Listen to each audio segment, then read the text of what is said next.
یہ تو جیسے یہ جملہ کہا گیا نا جی، بن دیکھے فدا ہے ہر کوئی، دیدار کا عالم کیا ہوگا۔ لیکن اب اس میں جو وضاحت، جو عشق کا قصہ قرآن مجید فرقان حمید کے اندر بھی تو بیان کیا گیا ہے نا۔ سورہ یوسف پورے کا پورا جو ہے نا جی وہ ایک داستان عشق کی ہے جی۔ تو اس کے اندر تو یہ کہا گیا ہے نا جی کہ وہ ان کو دیدار ہوا، دیکھا، تو پھر اس کے بعد وہ بی بی زلیخا جو تھیں وہ فریفتہ ہوئیں حضرت یوسف علیہ نبی علیہ السلام پر، یا وہ جو مصر کی خواتین تھیں انہوں نے دیکھا تو اپنی انگلیاں کاٹ لیں۔ قاری صاحب وہ صورت پہ فدا ہوئے ہیں، حسن کو دیکھ کے فدا ہوئے ہیں۔ جی۔ جو حقیقی عشق ہے نا وہ حسن نہیں دیکھتا، صحیح، حقیقی جو ہے نا جی وہ حسن نہیں دیکھتا۔ ایک دیکھو نا کہ ایک بزرگ ایسا ہوتا ہے کہ وہ لبڑا تبڑا ہوتا ہے، مقصد کہ اس کو لوگ اس سے نفرت کرتے ہیں۔ ہاں جی تو ایک بندہ ہوتا ہے کہ وہ اس سے عشق کر رہا ہوتا ہے، اس کے پیچھے پیچھے پھر ہوتا ہے، ٹھیک ہے نا۔ ہاں جی، یہ حقیقی عشق کچھ ہو رہا ہے، مزاج کچھ ہو رہا ہے۔ تو یہ آن ڈٹھا بھی ہو جاتا ہے، دیکھ کے بھی ہو جاتا ہے، یہ اس قدرت کے فیصلے ہیں سارے۔ لیکن یہ تو اکثر میں نے بزرگوں سے سنا ہے نا جی کہ مجاز ہی ایک سیڑھی ہے جو حقیقت تک لے جاتی ہے۔ مجاز سکھاتی ہے نا، جی، طریقہ واردات سکھاتی ہے، اس میں سے نکل کے پھر حقیقی کی طرف آ جاتا ہے۔ دیکھو نا کہ آپ اللہ کی طرف کیسے آتے ہیں، جو پریکٹیکل میں تجربہ بتاتا ہوں، جو میں نے دیکھا ہے، جو گزرا ہے۔ جب انسان ٹوٹ جاتا ہے نا، دنیا کی ہر طرف سے دھوکہ ملتا ہے، فریب ملتا ہے، سارا کچھ جب اندر سے ٹوٹ جاتا ہے نا، تو پھر فقط ایک اللہ وحدہ لا شریک کا در رہ جاتا ہے۔ تو پھر ٹوٹ کے جو آتا ہے ادھر اللہ کی طرف، تو وہ کبھی پیچھے بھی نہیں لوٹتا۔ تو کچھ لوگ ایسے ہوتے ہیں کہ بچپن میں ہی ایسی روحیں ہوتی ہیں جو اللہ کے ذکر و فکر میں رہتی ہیں، اللہ کا عشق ہوتا ہے۔ یہ نظام قدرت ہے اللہ کا، کوئی انڈٹھا ہو جاتا ہے، کوئی دیکھ کے کرتا ہے، تو کوئی بچپن میں ہی اللہ کی طرف لوٹ آتا ہے، کوئی جوانی میں لوٹتا ہے، کوئی جوانی ڈھلنے کے بعد لوٹتا ہے۔ یہ سب فیصلے اللہ کے ہیں، اس تحقیق میں کیا جانا، ہر کا اپنا اپنا نصیب، اپنا اپنا مقدر ہوتا ہے۔ اچھا، یہ جس چیز کا ہم ذکر کر رہے ہیں، یہ جو بھی مطلب چیز ہے، یوں سمجھ لیجئے عشق، مطلب مختلف طریقوں سے اس کو بیان کیا گیا۔ وہ حضرت خواجہ غلام فرید کوٹ مٹھن والے وہ کہنے لگے کہ جی عشق نہا کئی بھا غضب دی ایویں وچ وانج پئیاں سڑ بجھ گئیاں۔ یعنی یہ اس طرح کی یہ جس چیز کا ہم ذکر کر رہے ہیں، اس کے بغیر بھی کوئی اللہ کی بارگاہ میں پہنچ سکتا ہے؟ قاری صاحب یہ تو نظام میں نے آپ کو بتایا ہے نا کہ مختلف نظام ہے اللہ کے۔ اللہ جسے چاہے جس طریقے سے چاہے بلا لے اپنی طرف۔ وہ کارساز جو وہ ہے، ان اللہ کل شیء قدیر جو وہ ہے، ہر چیز پہ قادر جو وہ ہے۔ اگر توحید کو ہم مانتے ہیں تو پھر میرا خیال ہے تو پھر اختیار میں کچھ بھی نہیں ہے، پھر سب کچھ وہی آپ ہی ہے۔ نہیں، میرے خیال میں جو بھی جس کو بھی منزل حاصل ہو رہی ہے، جس کو، یعنی یہ جو رابطہ ایک عشق والی یہ جو چیز ہے، عشق جو ہے یہ ایک خاص رابطہ ہے اللہ تعالیٰ کی طرف۔ دیکھو انسان کو جب عشق ہوتا ہے نا کہ اللہ جی اللہ اللہ، تو اس کے لیے جب ڈھونڈنے نکلتا ہے نا تو پھر بھی سامنے صورت ہی آتی ہے۔ جی مختلف صورتیں آتی ہیں دیکھتے ہیں، لیکن اس کا جو ہے نا اندر دل اس کا مطمئن نہیں ہوتا، قلب مطمئن نہیں ہوتا۔ جی تو اچانک ایک ایسی صورت آتی ہے، وہ اس پہ فدا ہو جاتا ہے، وہ کہتا ہے بس میرا سارا کچھ یہی ملے گا مجھے۔ اور جب وہ پک کر لیتا ہے اتنا، تو اللہ پاک وہاں سے اس کو عطا کر دیتا ہے۔ یہ اپنا اپنا نصیب ہے، کس کا کس کے پاس پڑا ہے، تو وہاں پہنچ ہی جاتا ہے۔ اللہ تعالیٰ سبب سباب پیدا کر ہی دیتا ہے۔ تیرا کام ہے تڑپنا یار، سبب سباب پیدا کرنا میرے اللہ کا کام ہے۔ بس تو اندر تڑپ رکھ اپنے اللہ کی، تو اللہ خود ہی سبب سباب پیدا کر دے گا۔ یہ جیسے آپ فرماتے ہیں نا جی کہ مطلب کچھ تڑپ بندے کے اندر ہو، کچھ زور لگائے، کوشش کرے تو پھر ہی اس کو منزل حاصل ہوتی ہے۔ تو ایک مرتبہ میں آپ بیتی سے بھی بڑا پیار کرتے ہیں کہ بھائی وہ کیا ہے جو سنی سنائی ہو، اس کا کیا فائدہ؟ بیتی جو آتی ہے نا وہ اس کا مزہ زیادہ کنفرم ہوتی ہے۔ تو میں ایک اپنی آپ کو عرض کرتا ہوں کہ مجھے نا بہت زیادہ یہ جو ہے نا ذہن پہ اثر کر گئی بات، اور بڑی کوشش تھی کہ بس ابھی جو ہے نا جی مجھے کسی طریقے جو ہے نا جی اللہ تعالیٰ کی ذات کا دیدار ہو جائے، ایسی کیفیت تاری ہوئی۔ تو اس وقت میرے شیخ کامل کا مجھے ایک میسج آیا، یہ جو بٹن والا موبائل ہوتا ہے نا اس کے اوپر، انہوں نے میسج کیا کہ بیٹا وہ بے صورت ہے، اسے کسی صورت میں تلاش کرو۔ جی جی بالکل ایسے ہی ہے۔ تو یہ آپ بھی بات اسی طرف لے جا رہے ہیں کہ صورت نظر آتی ہے، صورت پہ فدا ہوتا ہے، پھر اس کی توجہ آگے بڑھتی ہے، تو کیا وہی صورت اس کو پھر آگے اس منزل تک لے جاتی ہے؟ ہاں ہاں، یہ صورت کا سارا نظام ہے۔ صورت میں سے دیکھو نا کہ اللہ وحدہ لا شریک کی ذات پاک فرماتی ہے کہ جب کوئی میرا ہو جاتا ہے اس کا میں ہو جاتا ہوں، اس کی زبان، اس کے ہاتھ، اس کی آنکھ، اس کی ہر چیز میں بن جاتا ہوں، تو پھر اس صورت کو ہی دیکھنا ہے نا جی۔ وہ تو عاشق ہی پہچانتا ہے نا کہ ہاں بھی اس میں اللہ موجود ہے، یا اس میں اللہ کی صفاتیں ہیں، اللہ کا ہونا ہے، تو اس کے جو صفات ہے وہی بتاتی ہے نا کہ اللہ ادھر موجود ہے۔ تو یہ تو قرآن کی بات ہے، میری بات تو نہیں ہے نا کہ کوئی فتویٰ دے کے یہ بندے کو کہتا ہے بندہ، دیکھو بندہ خدا نہیں، خدا بندے سے جدا بھی نہیں، بندہ خدا نہیں، خدا بندے سے جدا بھی نہیں۔ تو جب بھی پہچان ہوتی ہے، دیکھو نور کو ہم دیکھ تو نہیں سکتے، صحیح، نہ ہماری اتنی قوت طاقت ہے کہ ہم نور کو دیکھ سکیں۔ نور کسی صورت میں آئے گا تو پھر ہم اس سے پیار کر سکتے ہیں، تو ورنہ نور کو تو ہم نہیں ڈھونڈ سکتے۔ تو یہ واضح قرآن میں ہر چیز فرمائی گئی ہے کہ اللہ پاک فرماتا ہے کہ مجھے تلاش کرنا ہے تو ٹوٹے پھوٹے دلوں میں تلاش کرو۔ اگر میں قلوب المومنین، میں مومن کے قلب میں موجود ہوں، نانو اقرب، میں تیری اشارت کے قریب ہوں، وہ گواہیاں تو دیتا ہے کہ جو میرا ہو جاتا ہے اس کا میں ہو جاتا ہوں، اس کی ہر چیز میں بن جاتا ہوں، اس کے ہاتھ بن جاتا ہوں، اس کی زبان بن جاتا ہوں، اس کے کان بن جاتا ہوں۔ تو جب یہ اللہ گواہی دیتا ہے، قرآن میں بتاتا ہے، خود ہی اپنی پہچان کرواتا ہے، تو پھر یار ہم اندھیرے میں کیوں ہیں؟ ہم کیوں ماننے سے انکار کرتے ہیں؟ یہاں یہی سب سے بڑا مسئلہ ہے، یہی سب سے مشکل بات ہے کہ ماننا کیسے مانے، حالانکہ ادھر قرآن پڑھا ہے، اس پڑھتے بھی ہیں، دیکھتے بھی ہیں، سنتے بھی ہیں، مگر ماننے کو تیار نہیں ہم، وہ مشکل کام ہے۔ صحیح، ایک سجدہ جو 1000 سجدوں سے نجات دلاتا ہے، اس سجدے کی تلاش تو کرے، وہ سجدہ ہے کیا؟ صحیح، ٹھیک ہے۔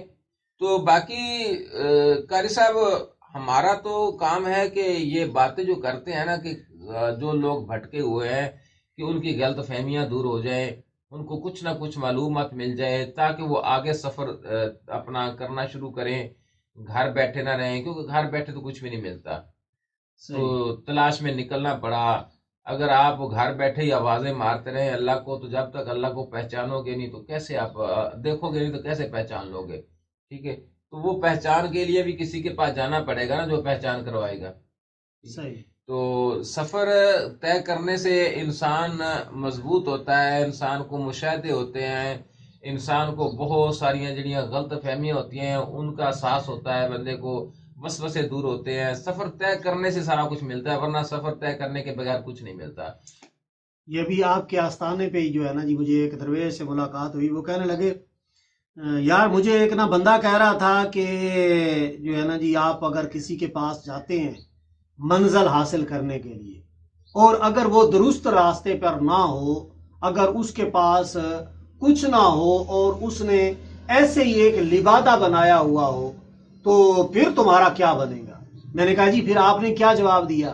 وہ کہنے لگے جی کہ اگر سامنے والے کے پاس کچھ نہیں ہے تو میں جو ارادہ لے کے چلا ہوں، میری جو نیت ہے، میرا جو خیال ہے وہ تو سچا ہے نا، میں اپنی بات پہ ڈٹ گیا ہوں اور میں ادھر ہی سے منزل حاصل کر لوں گا۔ یعنی بڑا زبردست مجھے ان کی وہ بات لگی، ان کا ایسا زبردست نظریہ تھا کہ کوئی کہیں بھی ہو، یہ واقعات بھی بابا جی میرے خیال میں ملتے ہیں، ہاں ایسا ہے، وہ ایک چور کے مرید ہو گئے جی تو جی ان کو وہاں سے بھی منزل حاصل ہو گئی۔ یہ بالکل ارادہ جو ہوتا ہے نا، ارادہ، جی جی جی، ارادہ سب سے بڑا ہے۔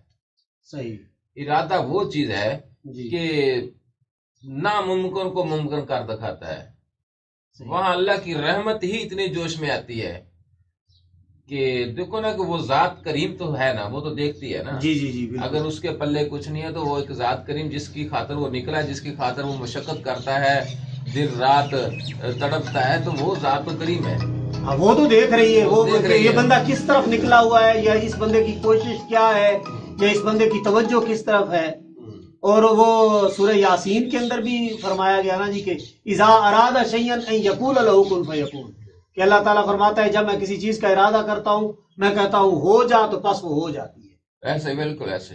یعنی کہ اگر کوئی آنے والا جو ہے نا، آنے والا جو منزل حاصل کرنے کے لیے آ رہا ہے، ایک مصمم ارادے کے ساتھ آ رہا ہے، اور اس کا اپنے جو ہے نا جی اندر ہی اندر اس کی جو ہے نا جی چاہت سچی ہے، ارادہ سچا ہے، تو وہ کہیں بھی کھڑا ہے اپنی منزل کو حاصل کر لیتا ہے. منزل کو حاصل کر لیتا ہے. یار دیکھنا آگے سے یہ ہے کہ دیکھو چند چیزیں ہوتی ہیں، کوئی زیادہ بڑا مسئلہ نہیں ہوتا. جس بندے کے پاس جاتے ہیں آپ، اس کم سے کم یہ تو آپ کی آنکھ دیکھتی ہے نا، پہچانتی ہے نا کہ یار بندہ یہ جھوٹا تو نہیں ہے، یہ فراڈ تو نہیں کرتا، جی جی یہ کسی کے ساتھ دھوکہ تو نہیں کرتا، جی یہ کوئی ایسا کبیرہ گناہ میں تو نہیں پھنسا ہو، کوئی نشائی تو نہیں ہے، نشہ تو نہیں کرتا. مقصد کہ جب وہ دیکھتا کہ یار اس بندے میں کوئی عیب نہیں ہے، صحیح، جو بندہ عیبوں سے پاک ہے، تو میرا تو خیال ہے اس دور میں بہت بڑی کرامت ہوگی اس کے پاس. یعنی اگر اس بندے کو دیکھا جائے اور اس کے اندر کوئی عیب نظر نہ آئے تو میں تو کہتا ہوں اس سے بڑی کرامت نہیں ہے اس دور میں. جی جی بالکل. جو اس وقت نظام چل رہا ہے درباروں پہ، نشہ چل رہا ہے، بوٹی چل رہی ہے، دھوکہ چل رہا ہے، تویز دھاگا، یہ وہ سارا کچھ، مقصد کے فراڈ میں مبنی ہے سارا کچھ، لوگوں کو لوٹ مار کر رہے ہیں. اگر اس دور میں ایسا بندہ مل جائے تو میرا تو خیال ہے وہ خوش قسمت بندہ ہوگا جس کے پاس وہ چلا گیا. تو اس کی بھی بڑی بات ہے کہ اس دور میں وہ ان چیزوں سب چیزوں سے بے عیب ہے، تو سب سے بڑی کرامت میرا خیال یہ ہے. اچھا، یہاں اکثر میں نے یہ ایک اور بات یہ بڑی مجھے مطلب حالانکہ کیونکہ میں کافی سارے ان کے پاس جاتا رہا ہوں نا، آستانوں پہ جاتا رہا ہوں، بزرگوں سے ملتا رہا ہوں، تو مجھے بڑی عجیب سی یہ بات لگی ہے. اکثر یہ آپ کے درویش بھی ایسے منع کر دیتے ہیں. کوئی بندہ اگر مثال کے طور پر نا کسی مریض کو دم کروانے کے لیے آ گیا ہے نا، تو آگے سے جواب ملتا ہے جی یہاں کوئی دم شم نہیں کیا جاتا، یہاں جی ہے نا جی کوئی تعویذ وغیرہ نہیں دیا جاتا. تو یہ کیا کوئی ایک عجیب سی بات نہیں ہے کہ آپ دیکھو درویش کی منزل جو ہے نا جی جی وہ دم درود کی نہیں ہے. صحیح، وہ ایک رضا پہ بیٹھا ہے، وہ اپنی منزل طے کرنے کے لیے بیٹھا ہے. دنیا اس کو منزل طے نہیں کرنے دے گی. ٹھیک ہے، دنیا اپنے سارے دن مسائل سامنے رکھتی رہے گی، بابا میرا یہ کام، میرا یہ کام، کوئی اچھا کام لے کے آئے گا، کوئی برا کام لے کے آئے گا. ساری بندہ پھر نہ اسی الجھن میں پھنسا رہتا ہے. جو اپنی حقیقی مقصد کے منزل ہے نا وہ طے نہیں کر سکتا. ٹھیک ہے، تو یہ کام عملیات کا، طویل دھاگا، دم درود کرنا، یہ عملیات کا. درویش وہ ہوتا ہے کہ وہ اپنی زبان سیف کرتا ہے، کہ مقصد کہ وہ منزل عبور کرتا ہے کہ اس کو طویل دم درود کی ضرورت نہیں پڑتی. وہ زبان اس کی سیف اتنی ہوتی ہے کہ وہ کہتا ہے اچھا جا بچے اللہ خیر کرے گا، تو اللہ خیر کر دیتا ہے. ٹھیک ہے، پھر وہ دیکھتا ہے کہ کیا بندہ اس قابل ہے کہ یہ اللہ کی پکڑ میں ہے یا محمد کی پکڑ میں ہے، کس کی پکڑ میں ہے. ٹھیک ہے، تو اس میں وہ مداخلت نہیں کرتا. وہ کہتا ہے کہ تو جان، تیرا رب جانے. کہ وہ اپنے کبیرہ گناہ کو ماننے کے لیے تیار ہی نہیں ہے. یا تو وہ بندہ آئے آ کے معافی مانگے کہ میں گناہوں کی توبہ کرتا ہوں، ٹھیک ہے، تو پھر تو درویش کا بھارا بھی اٹھائے. جب وہ معافی مانگنے کو تیار نہیں ہے تو تکلیفیں لے کے آ جاتا ہے. کیا کہ وہ درویش ان کی تکلیف اٹھائے گا. ہاں اگر وہ اس در پہ آ جائے توبہ کرنے کے لیے تو پھر ایسا وہ درویش بھی اتنا نہیں ہوتا سنگ دل کہ وہ اس کی نہ سنے. وہ اس کے لیے تو دروازے کھلے رکھتا ہے کہ تو توبہ کرنے کے لیے آئے. لیکن یہ توبہ کرنے کے لیے نہیں آتے. یہ لوگ زیادہ تر آتے ہیں تماشا دیکھنے کے لیے، آزمانے کے لیے، یہ کیا ہے فلان ہے، مقصد کیڑے نکالنے کے لیے. ان کو یہ نہیں پتا کہ جس بندے نے اپنی دنیا چھوڑ کے اپنی تنہائی میں بیٹھا اس کے ساتھ تیرا کیا تعلق ہے. صحیح، اگر تو تلاش کرنا تو جا کے جو اتنی دنیا میں جرم ہو رہا ہے، جو اتنا جھوٹ ہو رہا ہے، فراڈ ہو رہا ہے، ظلم ہو رہا ہے، دھوکہ ہو رہا ہے، اس وقت بربیت ہے، اس کے پاس جا کھا. ٹھیک ہے، اس کو دید کر. تو جو نفی کر کے بیٹھا ہے، اپنا دنیا سے علیحدہ ہو کے بیٹھا ہے، لیکن اس کے پیچھے سب نے ڈانگ اٹھائی ہوتی ہے. اصل میں نا میں آپ کو ایک عرض کرتا ہوں بابا جی، یہ جو آنے والا سوال ہی ہے نا، اب مثال کے طور پر جیسے آپ فرما رہے ہیں کہ کوئی بندہ آئے اور آ کر اس کا ارادہ توبہ کا ہو، جیسے اللہ والوں کے پاس لوگ جاتے ہیں اور مطلب ایک وہ استغفار کی نیت سے جاتے ہیں کہ جو ہے نا جی میری توبہ قبول ہو جائے. اصل یہ مطلب بہترین جو اصل مقصد جو ہے وہ یہی ہے توبہ. تو ان کو پتہ ہی نہیں ہوتا. مثال کے طور پر آئے نا، مطلب آستانے کے اوپر آئے، وہاں آ کے بابا جی کو کہا جی کہ میرا بچہ بیمار ہے جی دعا فرما دے. ٹھیک ہے، اب اس نے ساتھ نا، اس کو سمجھ ہی نہیں ہے یہ بات کرنے کی. یعنی اس نے یہ نہیں کہنا کہ بابا جی پتہ نہیں اللہ تبارک و تعالیٰ کی طرف سے میرے اوپر کوئی امتحان آ گیا ہے، مجھ سے کوئی ایسی خطا ہو گئی ہے، میں اس کی معافی چاہتا ہوں، اس کی مجھے معافی ملے جس کے رزلٹ میں میرا بچہ شفا یاب ہو جائے. تو یہ تو اکثریت کو ان چیزوں کا تو پتہ ہی نہیں ہے. دیکھو ہم کوشش کرتے ہیں دور سے اتنا بھی درکارتے نہیں ہیں، ہم کوشش کرتے ہیں، ہم یہ نہیں کہ دور سے درکار دیتے ہیں، نہیں ایسا مسئلہ نہیں ہے. جی مگر یہ ہے کہ کوئی سننے کے لیے تیار تو ہو نا. جی کچھ سننے کے لیے تیار ہی ہوتا، اس کو بولیں کہ یار تم اللہ کے قرب کی طرف آؤ، اللہ کے پناہ میں آ جاؤ. نہیں جی بابا جی ہم تو نماز ہی پڑھتے ہیں، ہم تو قرآن بھی پڑھتے ہیں، ہم تو بہت نیکوکار ہیں. مقصد وہ اپنی صفائیاں دینے لگ جاتے ہیں.